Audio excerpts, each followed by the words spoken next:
I'm not exactly listening for more and more. Oh, I don't know. You don't strike me as the type who would really want to write a book, but I found out there's a way to get the automatically generated transcripts from YouTube videos. So if you were to if that ever struck your fancy one day, you could go through all your talks with your students and then just get the automatically generated transcript and then edit that if you wanted it. It's just something is a thought I had if you would ever to strike your fancy. Uh, it would actually have a possibility of striking if it can be done free.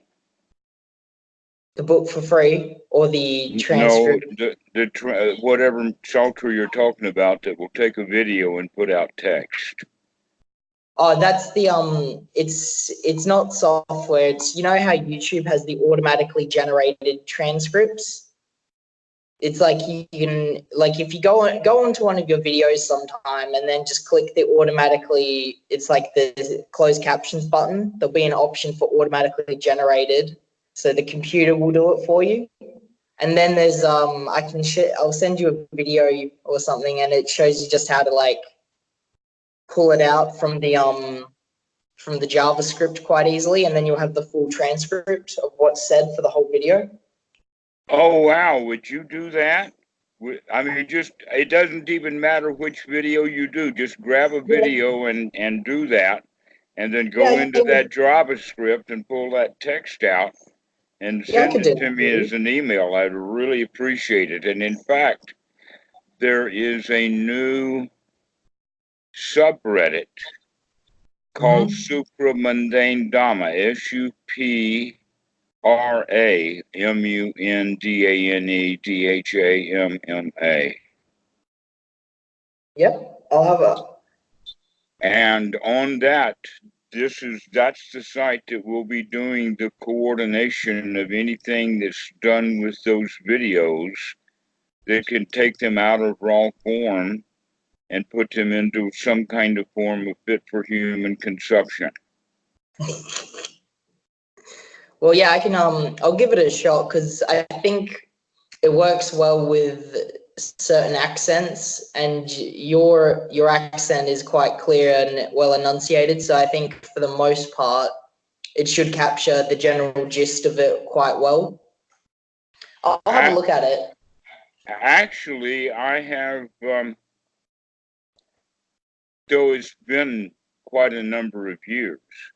But Microsoft has something, and so does Dragon Natural Speaking, and some other things that I have experimented with on the internet, and nothing has been anywhere near capable of doing anything like that.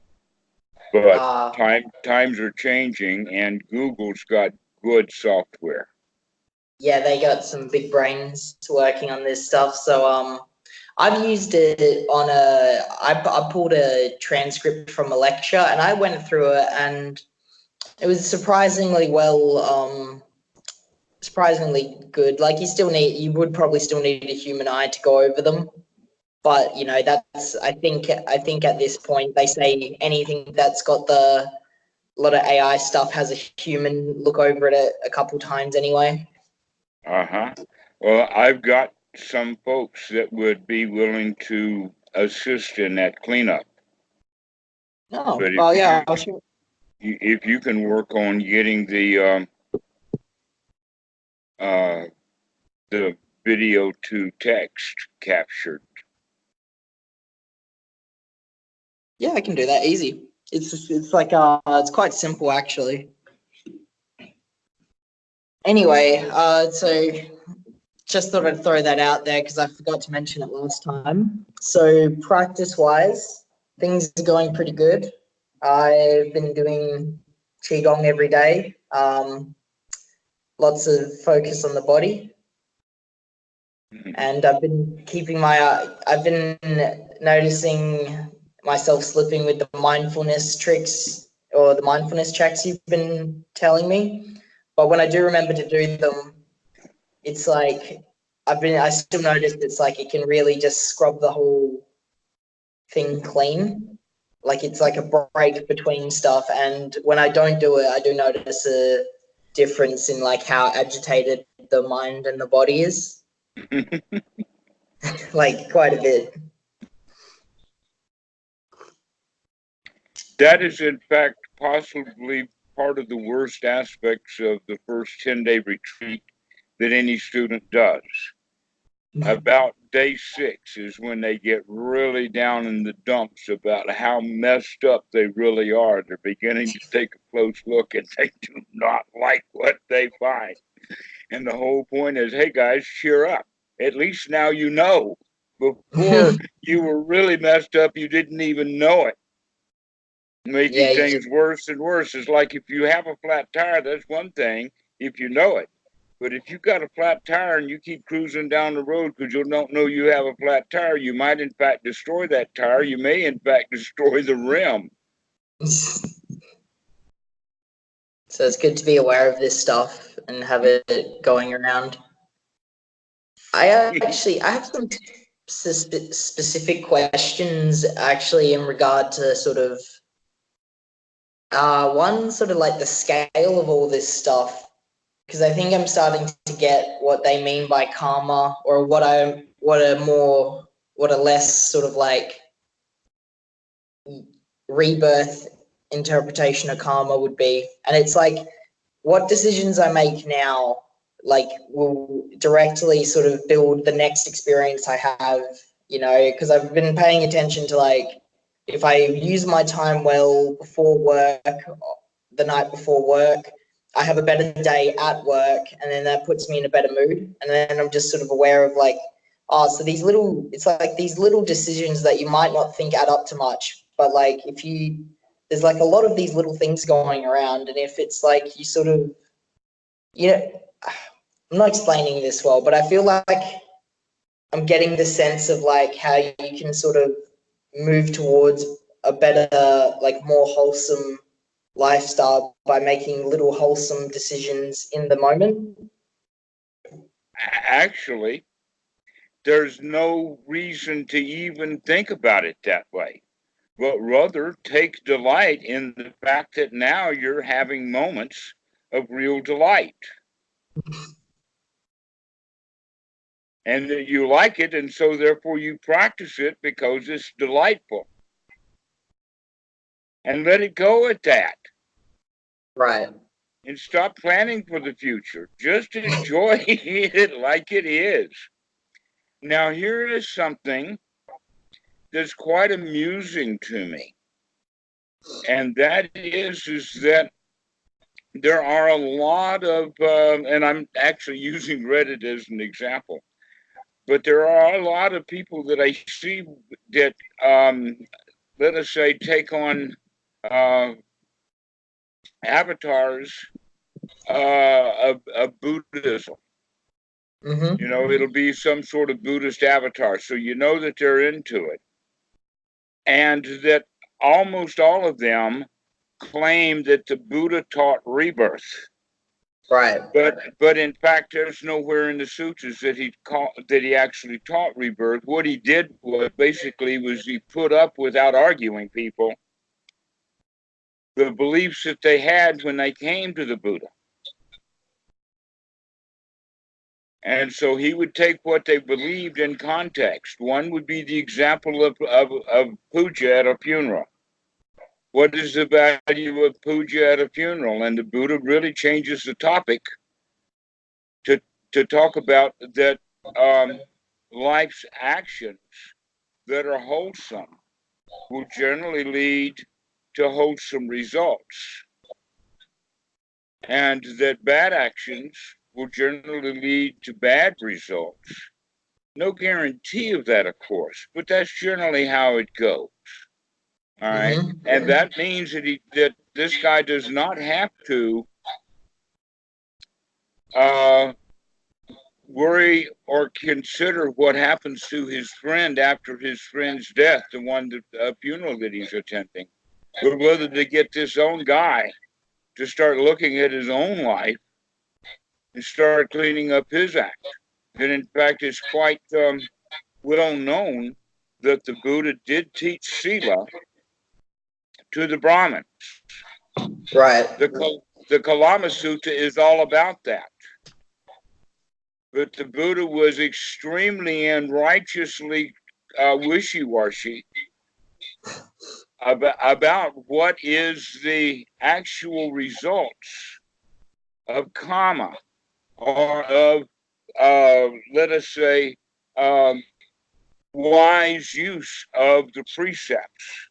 And you know that sutta is very famous because the Buddha says, don't go by tradition, don't go by any old books, don't go by what your teachers say, don't go even by your own reasoning and recollection, but that you do need to do a deep investigation of things. And then the Buddha investigated each precept one by one, asking them, which do you think the wise would condemn and which would the wise praise? And in that regard, he said, okay, now that we've got that, what are the benefits and the values? And the answer is that if you have uh, this change in your life, then upon the breakup of the body, if there is a new world, then it will be better for you. But if that does not exist, you still are happy in this world here now. Right. All right. He does not, in fact, tell them directly. However, there's another sutta that goes through this same kind of sequence. I think it's number 40 in the Majjhima Nikaya. And in that, he really lays it out for this group of people that he really does know their mythology. He really climbs inside of it and lists all of the layers of all of the heavens. Now, when the Buddhists read this, especially Western Buddhists, when they read this, they think, oh, that's right, this is Buddhist cosmology. No, this is not Buddhist cosmology. This is Brahmin cosmology that the Buddha is just merely repeating to gain the faith of these people so that they will begin to listen to him. And that this a particular sutta is a model for the monks who are noble to deal with people that, let us say, have ordinary views. That this is what's so remarkable about what's happening with Bhikkhu Buddhadasa starting in the 1930s is that he's bringing the noble teachings of the Buddha right out in the open, to where the traditional way is that the young monk had to ask the right teacher the right questions. And if that happened, then the door was open to this guy. But Bhikkhu Buddhadasa was laying it right out there, and that the Thai Sangha really did get upset. It was actually causing a division in the Sangha, and they had actually what was called a Sangha Dasasa, which is the meeting of the Sangha. This was done in Bangkok, and he was basically called up. Now, what they were calling him up for was making divisions within the Sangha by teaching what the Buddha actually taught. But behind the scenes, there was a whole lot of action going on. And that let us call them, just being gentle for a moment, let us say those superstitious Buddhists were set straight. And in so doing, the outcome of that whole thing is that Bhikkhu Buddhadasa was exonerated of all points. But the footnote was that he was teaching the right and correct Dhamma, but he was teaching it to the wrong people.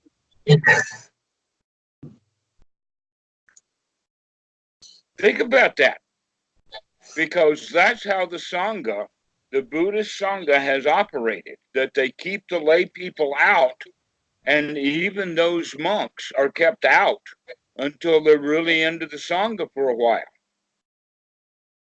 In fact, some of them don't even find out about what the real Dhamma is until after they've been monk 20 years or more. This is very common in Thailand, but it still leads to a huge number of nobles nowadays, because Bhikkhu Buddhadasa has literally exploded in Thailand. Even after his death, he will not die. There's a huge, huge complex, literally in downtown Bangkok, that's devoted to him, and they do meditations and they have all kinds of activities.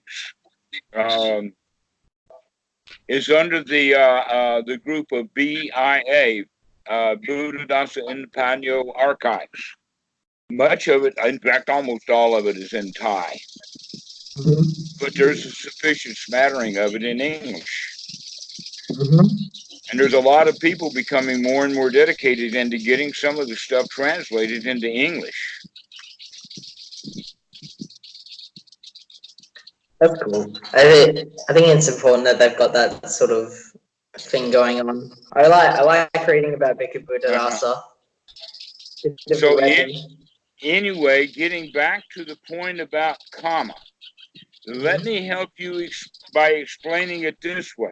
Purely from science, purely from, in fact, the model that I will start using will be, in fact, from Newton's theory of gravity.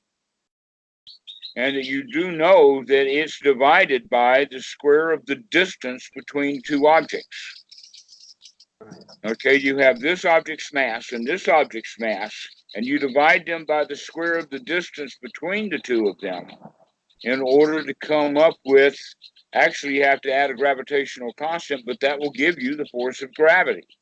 And that formula was used to plot everything about all the planets that they knew of in the time. But they couldn't do it with Mercury. Mercury would just not fit that planetary method that Newton came, but the one that Einstein has does. But now let's look at E equals mc squared. That c square now is the square of the speed of light, right? What we do know about everything is that, for instance, the speed of light means distance, and distance away and the traveling from one point to the next is a time frame. All right, and that everything loses its force based upon the square of the distance or the square of the time relationship. Now, this is true, and it has to be scientifically true for the law of karma, which means that almost always the gratification or the results of the karma has to be quick, because the force of that karmic force is deteriorating at the square of the distance off into the future. Do you get what I'm talking about? In other words, it loses its value very quickly. Yeah. So it's like making continuous, like holding a continuously ongoing intention to investigate your experience, because you've got the wholesome karma of investigating your experience.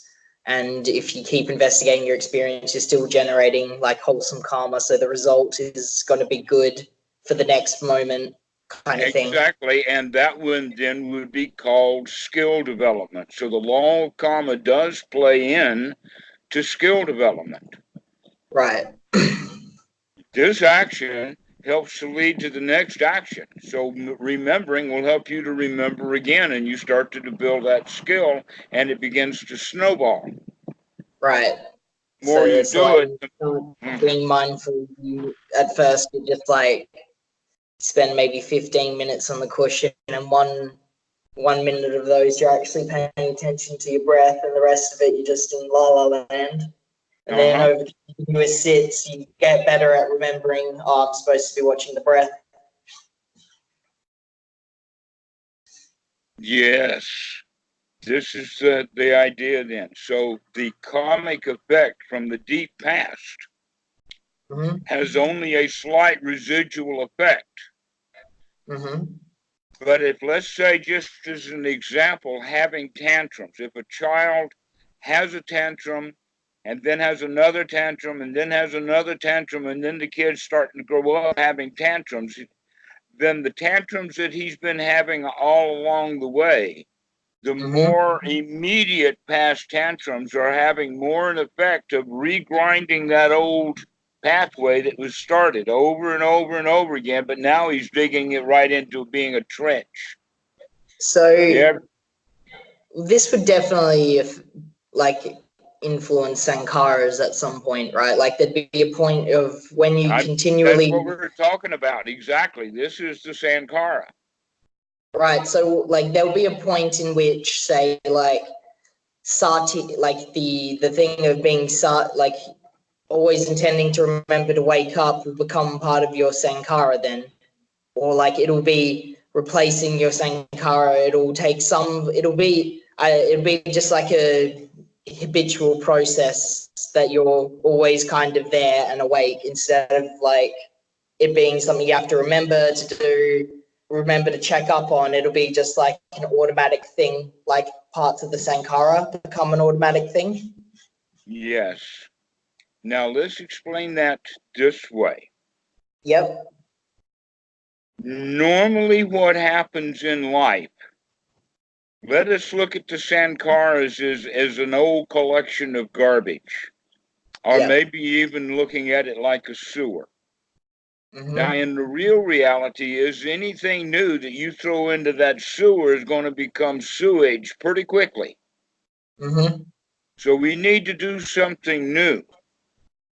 We need to kind of cover this stuff over and not use it anymore and start putting on something wholesome. This is the whole quality within meditation of why we would want to sit in that first jhana and make sure that no unwholesome thoughts come into the mind and allow only wholesome thoughts coming into the mind, because only those wholesome thoughts are almost always concerned with what's happening nowadays, what's happening now, what's Mm-hmm. going on right this very minute, and even to the point that when we're sitting still, we can begin to then feel agitation and worry bubble up out of those sankaras, knowing that that stuff is from the past. But rather than Mm-hmm. letting it just keep bubble up, we say, aha, I caught you too. And now I'm going to slam the door and close that off. So now we're not only not allowing unwholesome thoughts in, we also don't allow unwholesome old feelings to arise from the past. Right. Because And so in this, with sorry, just a question. Would that be because of dependent origination? Like the feeling will come before the actual like the thought. So yes, like then it'll be like some stimulus in the environment will make us like reach back into our sankara, and then we start the process of dependent origination. But if we go, oh, I feel a bit I'm gonna just like gladden the mind and come back to something wholesome, then that's stopping it before we get like I remember when, you know, Bob Joe hit me with a ruler or something. yes, or whatever. Exactly so. So it's like as soon as we recognize that that tap of raw sewage has just gotten turned on in the body Mm-hmm. mind complex and we see it, we want to turn that stuff off. We don't want to let it continue to poison this moment Mm-hmm. and poison the mind. In a way, now, what we're going to allow is two levels of things. The Mm-hmm. levels that we're going to look at is no longer being interested in the past, either in the sense of thinking about the past or allowing old feelings from the past to arise. Now, Right. normally, what happens with the feelings, anxiety is a really good example of this. And so the story is, let us say, way back when, in primitive times, the old man was sitting in his hovel at the fire, and all of a sudden he began to recognize and understand that he feels really uncomfortable about it. He's something is needed. Something is urgently calling him. He's full of anxiety about something. And so he starts to think, what could it be? What could it be? And then he says, I need to go fix the fence. And so he goes out and fixes the fence so that the goats can't get out and the wolves can't get in. He spends part of the night out there fixing that fence. He goes back into his hovel and he sits down, takes a rest, and about 5 minutes, maybe 10 minutes later, he recognizes, oh no, that anxiety is still there. Mm-hmm. And so now he goes back out and checks the fence again. All right, this is human conditioning. And that is, in this regard, the ignorance is that we've got the cause effect relationship backwards. Right. We think that the thoughts are what's driving this and that I have figured out something that needs to be done, and now the anxiety is merely the drive to get it done. Oh no, Mm-hmm. the anxiety was already there. And then it's like we're searching for a thing to pin it And to. now so we begin to search of something out in the outside world through our memories of the past to try to find out a way of getting rid of this anxiety rather than recognizing it directly. And many Right. people will have it intense in the shoulder, some will have it right in the chest, some have it in an upper part of the chest. But there are always feelings and sensations in the body that when we're really there for them, we can deal with them directly rather than assuming that something needs to be done out there someplace in order to salve ourselves of these feelings. And so, Right. if we can deal with them directly over and over and over again, no matter how many times they arise, we just stop them. Eventually, they become less and less frequent. Right. Because this is something I've struggled with a lot in my life actually. So this is quite a helpful teaching, especially like one of like a pretty common pattern, one that's gotten better, but still happens sometimes, would be this sense of like pacing, because I'm like, oh, I need to do. There's like a feeling I need to be doing something, and then loss of mindfulness on the way to go do it, forgetting what I was supposed to go do, and then I'd like go do something, and then that it just sort of goes in loops like that, like anxiety, loss of mindfulness, anxiety, loss of mindfulness. So like when I'm starting to feel this stuff bubble up, because this still does happen a bit, it's actually just more pertinent to deal with the feelings of anxiety in the body itself rather than like, oh, there's a thing that I'll need to fix that will actually get it done.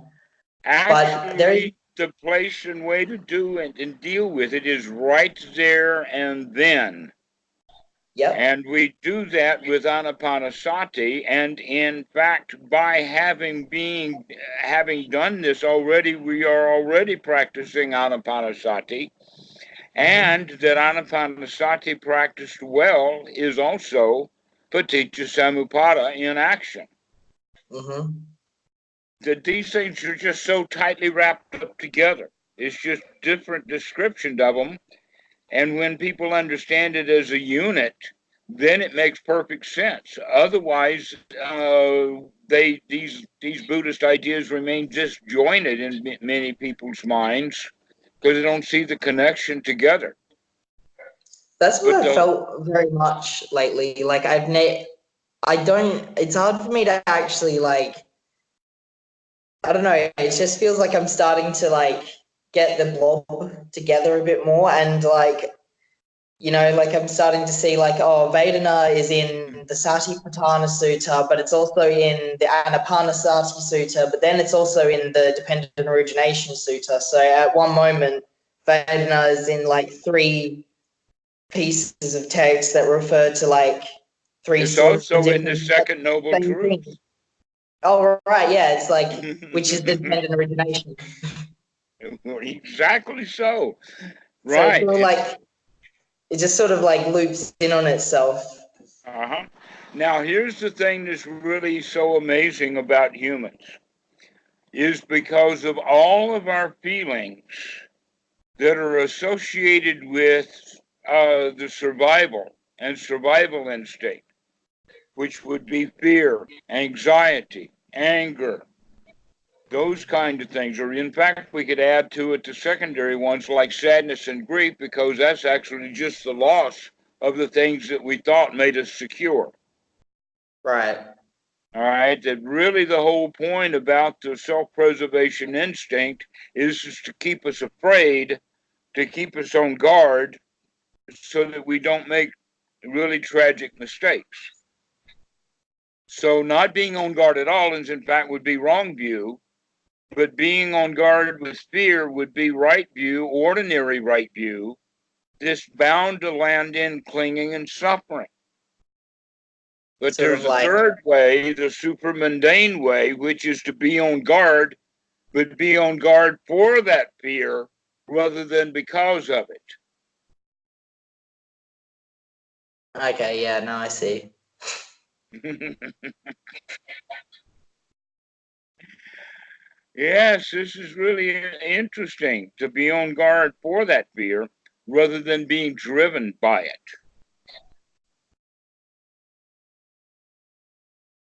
Makes And me then having remember. Oh, sorry, keep going. what did you say? It just reminds me of when when I called you about like a few, I think it was months ago now, at the beginning of the year. I was talking about trying to go to, like, whether to go back to uni or work, and at the crux of Mm-hmm. it, I was trying to make the decision out of fear instead of making the decision, like what you said, while being on guard for fear, so I could have a clear head and really weigh up what I actually wanted and stuff. So it's just kind of interesting thinking that I've come a bit further than that now. All right. But that's only because that one's a memory. But at one time it was the here now. And through the Mm-hmm. force of, if you want to think of it that way, through the force of the karma or the good actions of practicing mindfulness and practicing the investigation of both the mind and the feelings, that you've made, let us call what you would have in the Western mindset progress. Mm-hmm. But what I would say instead was that from time to time you've had a really good time. Without having to put a time frame on it. Yeah, because it's like abstractions and stuff, and Uh-huh. it's not really the thing. Now, here's the thing that's very interesting, and that is that the things that make us feel good are often in the service of making us feel secure against the fear that would be there without that object. So, in fact, the human being is kind of driven by bad feelings. Right. Now, the second point, which is very curious, and this is the one that's really irking, and that is that there is that third kind of feeling that is referred to as not a positive feeling and not a negative feeling, but it does have that quality that it's a feeling. And that then becomes really ignorantly translated into English as a neutral feeling. Well, believe me, folks, a neutral feeling is neutral, it's not a feeling. Because But this there sort of, is a third kind of feeling, and that feeling is confusion because we don't know whether we like it or not. And confusion then is what will actually bring up that fear. It's the confusion that drives us to get into fear, having doubts, not knowing, not sure,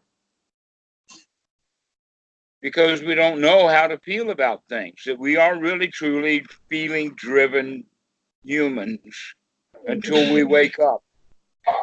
So here's the really important point now. You think that we've got 2 out of 3, we've got the negative or bad or not liking kind of feelings, unpleasant, don't like to put up with it. Then we have this confused feeling that leads to doubt and fear. You say, well, yeah, but we at least get one. We got to do good feelings. But the answer to that we've already talked about is generally in service of fear. Mm-hmm. So um, this is what's the problem. We don't really ever allow ourselves to feel good, and yet that's what we are all looking for. We're looking for satisfaction. We're looking for success. We're looking for something that puts us on top. We want to be a winner. We are, in fact, competitive animals. That's the thing that Mm-hmm. makes humans so strange, is because we are both cooperative and competitive. We have both um, nesting instincts and territorial instincts, and they are often in conflict with each other.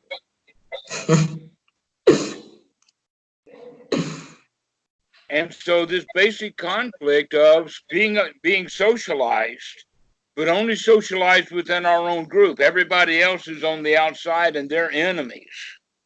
And this group Bad. is on the inside. And so we set up these boundaries in our own mind, and that leads to more fear, more ignorance, more confusion. And so this is what we mean by samsara. The stuff just folds on and on. But the Buddha says, oh no, we've got a way out of this. And Mm-hmm. that way out of it actually is to start capitalizing on these really, really good feelings so that we can feel the way that we really want to feel.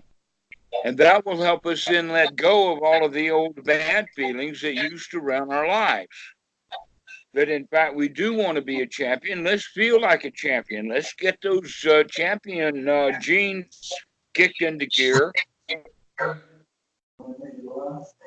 And that this is what the Buddha was referring to in many cases about the Buddha being a lion, a champion, the one who was in charge. And in fact, recently I've seen some stuff about Bhikkhu Buddhadasa that was just so precious, showing what a lion he was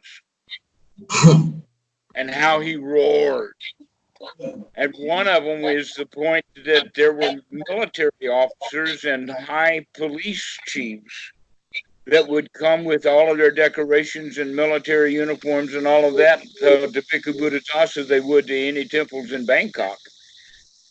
But he didn't have any particular use for them. They had to stand in line with everybody else and all of that kind of stuff. And when he talked to them, he talked in very low class language. And they didn't like being addressed that way. He treated some of the top brass of the Thai military as children, literally. He talked down to them. That's one case. The next case was even kind of astounding. And that was on, though the king of Thailand did do many things for Bhikkhu Buddhadasa, including coming in and putting a well. The first time I saw the king was when he was at Wat Suan Mok digging a well with all of the well equipment. But the king of Thailand has to come with his well equipment. That's interesting. But the two times that are really more interesting is one, there is a very high rank in the Thai Sangha. And that high rank is called Chao Kun. And there's somewhere between 300 and 500. We're not quite sure how many there are, but occasionally a new monk will be named as Chao Kun. And one of the qualities of this is that then he's like top brass for that. It's about the same equivalent as the cardinal in the Roman system. So what's this rank called? Sorry, the Chao Kun. Chao Kun. So Chao this Kun. is. So how would this be bigger than an abbot? Because the No abbot, abbot. There's every temple has an abbot. yeah. So bigger than, and an Ajahn is just a very senior monk, isn't it? 10 years. Takes 10 Oh years wow. to be an Achan, and then 20 years for a Thera, and then 30 years, it's either 30 or 40, I'm not sure, for a Mahathera. Oh, okay, so that's why you only see a few mahas, and then okay. So this would be bigger than a maha. Oh, in status in Thailand, this is top gear. Oh, so this is the creme. This is the like This the cream creme of the de la crop. creme, right? Uh, Okay, there is only a couple of things that are higher than that. One is there are six of these dudes called Samdet Sangaraj, and mm-hmm. that in Thailand there are six of them. The one in southern Thailand is in Surat Thani, and the Samdet Sangaraj and Bhikkhu Buddhadasa were such good friends that that that high monk, that Samdet Sangaraj, was my upajjhaya for my own ordination. I was really, really blessed in high politic ways and didn't even know what royalty I was dancing with. But anyway, back to the point about the Chao Kun. Bhikkhu Buddhadasa refused it. Wow. He refused to become a Chao Kun.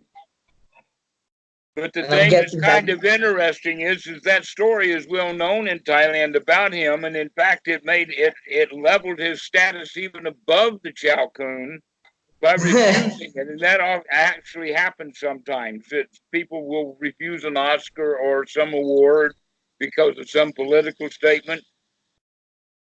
And then everyone's like, wow. That's Bhikkhu Buddhadasa for you. Here's the last one. When he was fairly close to death, the king of Thailand offered to have the royal helicopter sent down to Wat Suan Mok to pick him up and take him to a Bangkok's best hospital. And Bhikkhu Buddhadasa said no. He said, no, I'm going to die right here. Thank you very much. I can imagine how uncomfortable that would have made them. No, thank But you. I'll die look at here. your own life in the sense of these kind of people. That was the kind of lion that the Buddha was, and Bhikkhu Buddhadasa showed that in an exemplary way. That you have to be on top of your game, Mm-hmm. and the best way to do that is by feeling really good about the climb.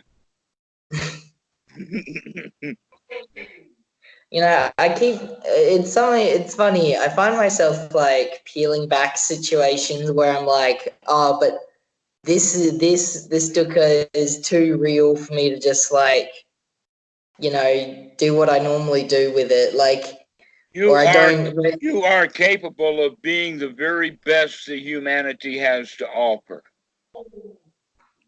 and it's just, I guess it's just hard to keep remembering I can like, Give just give into yourself something. permission. That's the goal. If you're not willing to reach the goal, then why try? Okay, permission to just feel Get really good. get off your butt there, Mr. Loser, Mr. Victim, Mr. I don't think I can do it. Where's all this doubt coming from?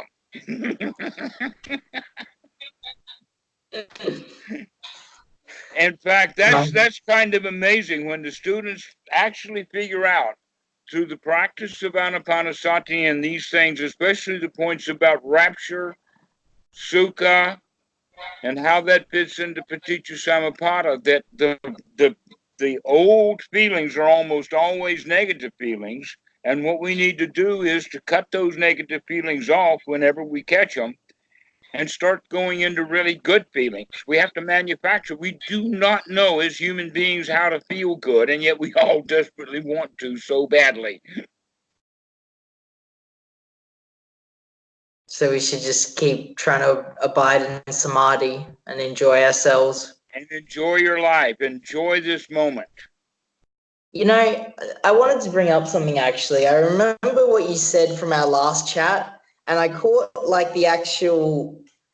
I was satisfied by like some external goal I had. I can't remember what, but I remember it getting this moment of like, I'm not actually that happy about getting the thing that was in my goal. I'm happy because I did to set out what I wanted to do.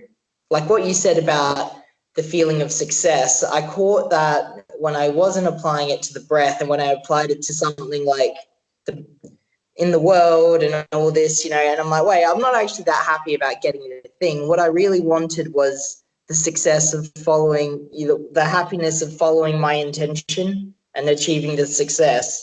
and that's what that was actually satisfying. So that's what I'm trying to do with the actual. I'm satisfied because I'm just following the breath, or I'm satisfied because I remembered I wasn't following the breath. It's that same thing of my goal. I achieved my goal. I feel like a success. Uh-huh. Now, here's one of the things about boxing. Mm-hmm.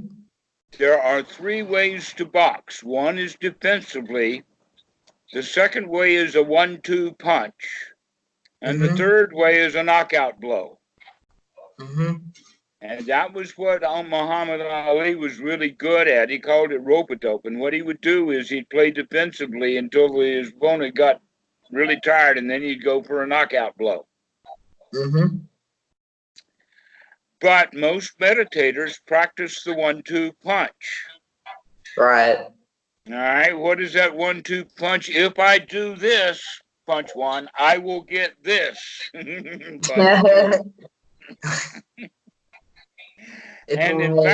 And in fact, the glue between punch one and punch two is this karma machine that is so rickety that it's hard to be able to trust, especially over time. Mm-hmm.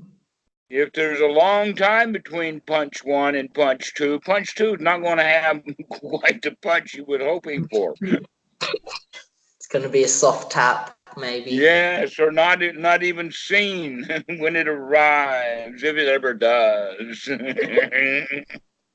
It's like a messiah. One, and then the longest wait ever. Yeah.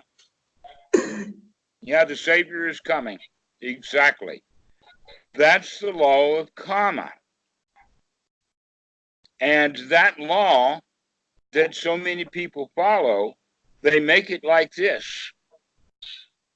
All actions are either one of two kinds. It's either all good or all bad. Mm-hmm. And if it is all good, then you will get the benefit of the all good. And if your action is bad, you will get the benefit of the all bad, no matter what. Mm-hmm. All right? They're missing out on that DX divisor. They're missing out on Newton's laws of gravity and Einstein's laws of nature. They're missing out on that. And they think that all the strength of the gravity between the two planets, for instance, the two objects of mass, the gravity between the pull of them is going to be the same no matter how distant they become. Yeah, and then like, wouldn't life be extremely like, so you do something of like whatever karmic velocity, and if it didn't decay, there'd just be times where you just get knocked out of the park for something you did like 5 years ago or whatever, and then it's like the things that it's like happened 5 years ago have almost no effect upon you unless you exactly. recall and remember that time, and then you'll feel bad, and then you'll want to do something.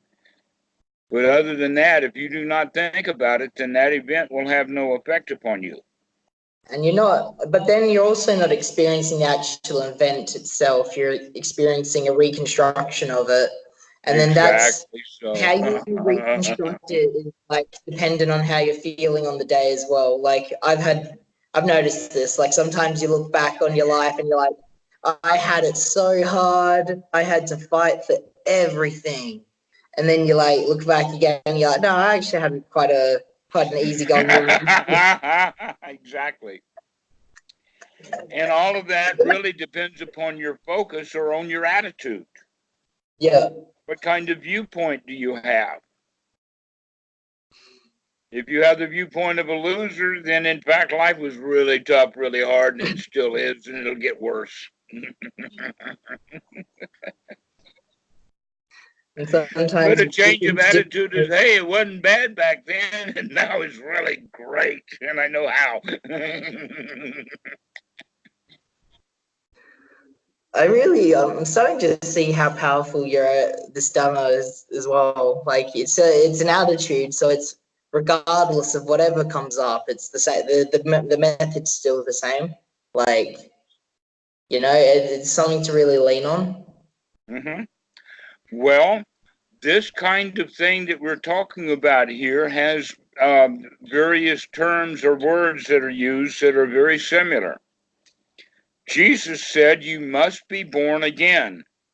This is the reborn part, to come out of the reptilian brain back here and come in and wake this up and become fully human. But the Buddha also had that same thing about the nobles in the sense of change of lineage. In fact, Mm-hmm. lineage is really, really, really important within Buddhism because here's the foundation of that. I forget the number of the sutta, but it's a story about after the Buddha's death. Ananda was on Bendabat, and he went and saw and had a conversation with a Brahmin. And one of the things that they were discussing is, and in fact, this is where the word path becomes synonymous with the entire teaching of the Buddha, because that's the way that Ananda referred to it. And he said that the only difference between the arahats that are left around and the Buddha himself is that the Buddha discovered the path, and that's the only difference. Everything else is the same. He discovered it. So you will have many Western individuals who will come and spend a few years in Asia, think they know the Dhamma, then they'll go back and they'll claim something for themselves, but they really didn't get into the lineage. You have to be there long enough before they'll let you into the club. Unless you're really lucky, because you got to start asking the right questions. That's what Bhikkhu Buddhadasa turned upside down. He says, "Oh no, we're going to start teaching the Noble Dhamma right from the very beginning. And those students who want to hear it can hear it. And it'll spread quickly like that. Those people who want to cling to magic, superstition, reincarnation, beliefs in a self or a soul that it perpetuates into eternity, then there's not a whole lot we can do except kind of stay out of their way. Because they get really, really attached to those beliefs. Now, those people who have those kind of beliefs are the same in every religion. And they'll pick up whatever magical belief system that that religion has. Right.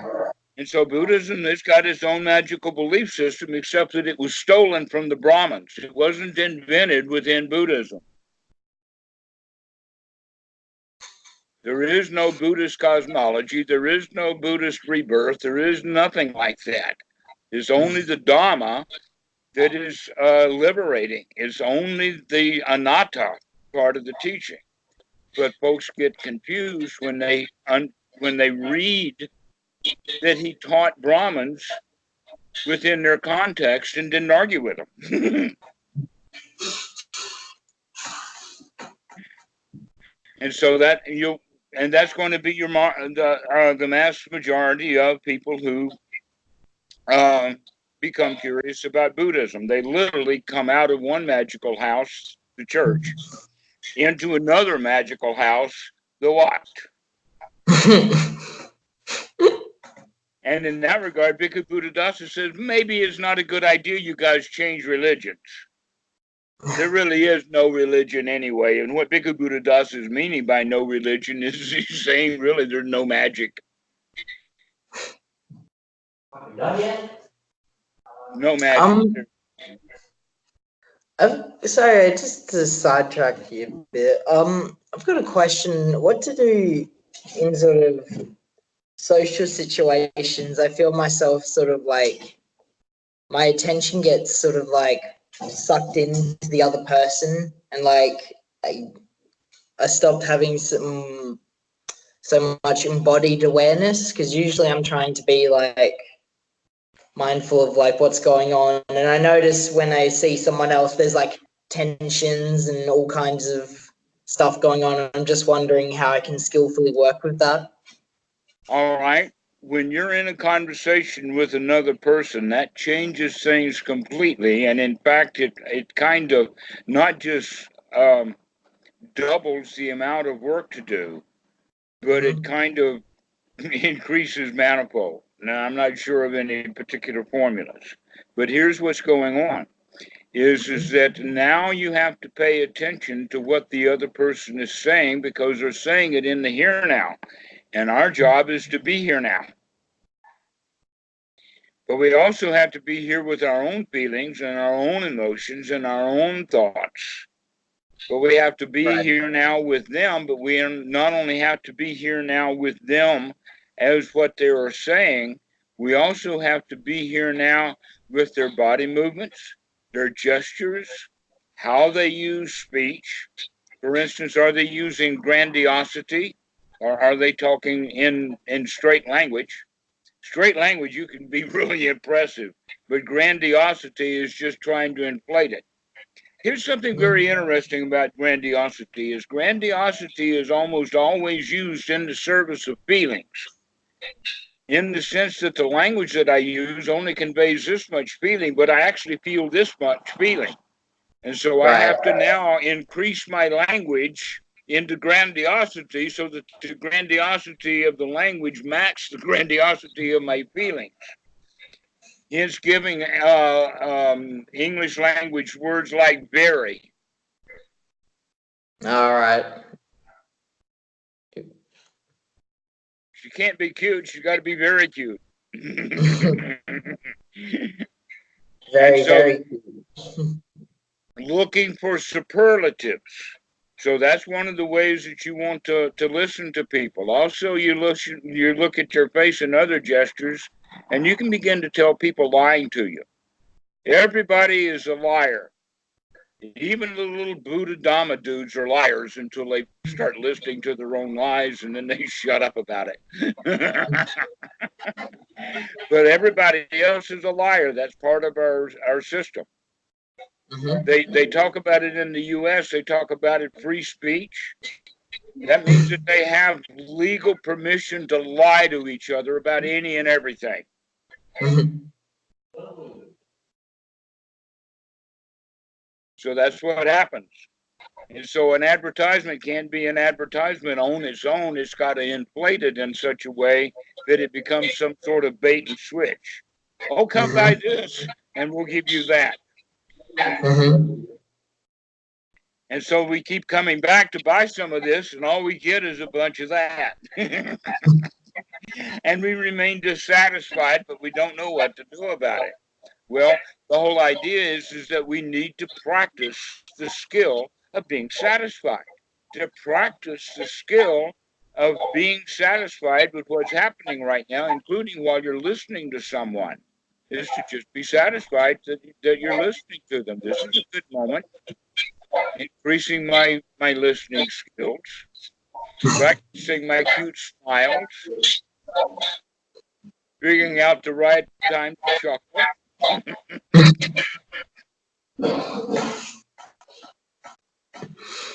and generally be a lion, but be attentive. Watch what the person is doing.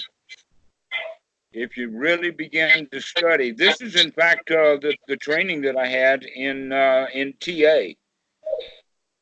TA is called transactional analysis, and that was Eric Byrne's field. Have you ever heard of it?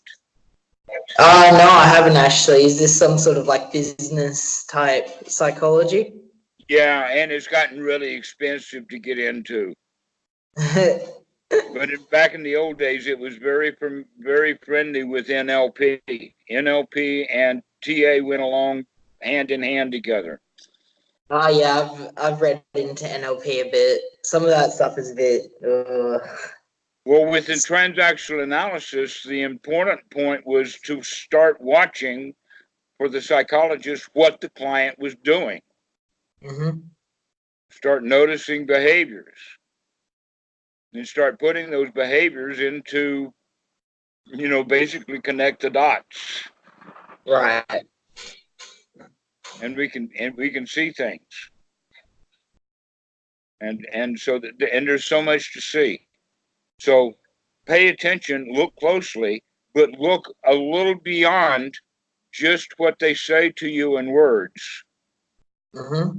but also look at facial expressions, hand movements, body movements like that. Here's another trick, and that is when you're with actually somebody, very hard to do on Skype, but you want to start to mime or mimic in a very soft, not rigid way, their movements. For instance, they move an arm like that, and then a minute later, you'll do something similar. And then they'll move an arm down like that, and then instead of doing exactly what they did, you'll do something else. But you wind up pacing them. You begin to do what they're doing. That will help you help them see you as a familiar object because you're behaving the way that they are. Right. So if they start playing with their face, you start playing with your face. Okay, so this is like sort of like mirroring. If you've read, if That's you're in another word for it. That's another word for it. In NLP, it's called pacing, but it needs right. to be done softly so that they're not quite aware that this is what's going on. If you get caught, that just shows that you're a beginner and that you're trying too hard.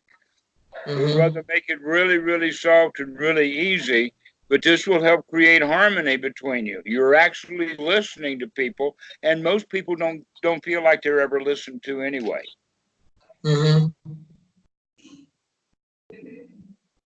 And so you'll be giving them a great gift. Okay. I'm trying to work on my listening skills. That's a tough one. What's tough? I just get, I don't know, I get a bit, I don't know, socializing is very sort of like, for me. So like I very much get a bit jazzed when I'm around people and like. Jazzed? Yeah, not in a bad way. I just sort of like get swept up in the whole thing, you know? I don't know how to describe. I just get. All right. So this is going to be a big centering kind of thing for you to begin to pay close attention to the other person. Takes you out of your own thoughts and your own mind and your own state that you were probably asleep to anyway, because you were jazzed. Now, here's one more thing, and this is actually the cream. This is the actual point of it all. And that is that when you're in relationship with other people, one of the things that you want to communicate to them is joy. Let them feel good when they're with you. Joke and play, be playful, be on their wavelength, listen closely to what they have to say. That's not too long a list, is it? No, no.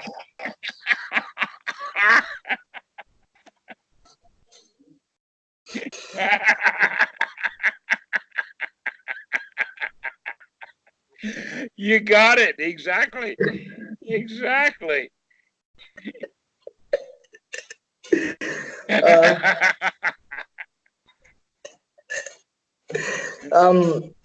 Wow, this is a whole lot to be here now with somebody, isn't it? Yeah, definitely. This is one problem I have is like when people tell me something sad and stuff, I want to like, I go back and forth between like I should say something to them and try and like show them that I understand, and then sometimes I'm like I should just listen, but I don't know when it's like, I don't know, it's tough for me around these like certain things. I feel like when it gets like emotional, I'm trying to like, I get invested in trying to make them feel okay, or try and make them like, you know, be nice and be ethical, I guess. Like it's hard. I want to try and like, you know, like, and sometimes it's like, don't get confused about what your intentions are. right. And that's what you're talking to me now about, is that you're confused about what to do when people are dumping a load of shit on you. Because sometimes I the want to sort of, outcome, the outcome, and sprinkled throughout the conversation should be joy. yeah. So if they've come to you with their dog has died, then start talking about a cute dog that you saw one time and how silly it was. Okay. That in fact I do remember an occasion like that. That this lady had just lost her dog, and so what did I do? I brought my dogs. But you see, out of sympathy, many people don't see it that way. It says, "Oh, well, she's grieving about her dog. Let's leave that alone." Oh no, confront it.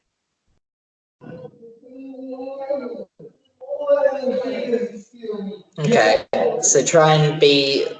I just want to like, I don't know, like let them sort of acknowledge that they're hurting and be like, yeah, I get it, and but also still be like, you know what I mean? This kind of stuff really weighs on me a bit because it's like the whole thing of getting jazzed as well. It's like I get, those sort of spirals, and I because I do very Yeah, much like being if with you get people. jazzed like that, then you're not going to be very effective, are you? No. No. So you need to be on guard that you're not going to get jazzed. Be on guard and think about that whenever you go around people. This is a time to really be on guard. One student, when he was ever talking to other people, when he was talking to them, he'd get really tense and uptight, and when he would walk away, he'd walk away like this. Oh yeah, And that so, can happen sometimes. Yeah. but now he's on guard for every time he goes to talk to somebody. Keep his shoulder down, keep relaxed. You can handle this. In fact, you're the one who is in charge of this conversation because you're the one who's the most awake. Everybody else is sleepwalking.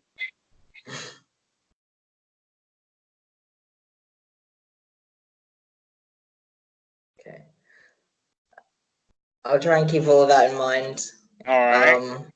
Well, it's not a long list, but Yeah, no, it's not really a long list. One is to watch what they're doing. That's the most important thing. Listening to what they say. Listen to their language. Listen, watch their body movements. Put yourself in a similar body movement situation so that you express empathy for them without them really catching on that you're miming them. And most important, be joyful. And you can be sympathetic, and you can console people with a smile. okay. I guess I can. It's thanks to the Dhammarato.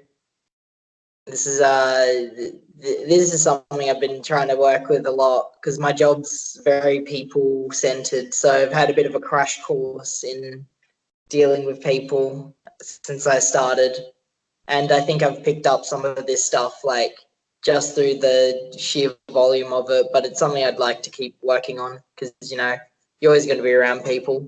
Okay.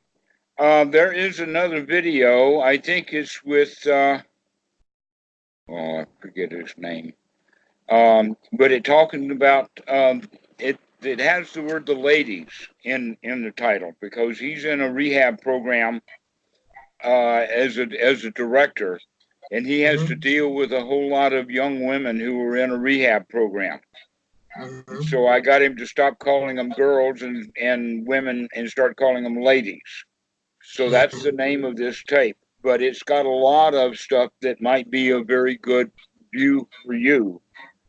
And then the next time that you call after you see that video, and it's only a couple of weeks old or so, not sure, that um, call me back and we'll actually talk about the situation so I can get a better feel for exactly what to do. But the stuff that I've given you so far should work with anybody, should work with a child, should work Hmm. with a coworker, should be work with someone who's dependent upon you. It can work on a big boss. But Well, these are general kinds of things.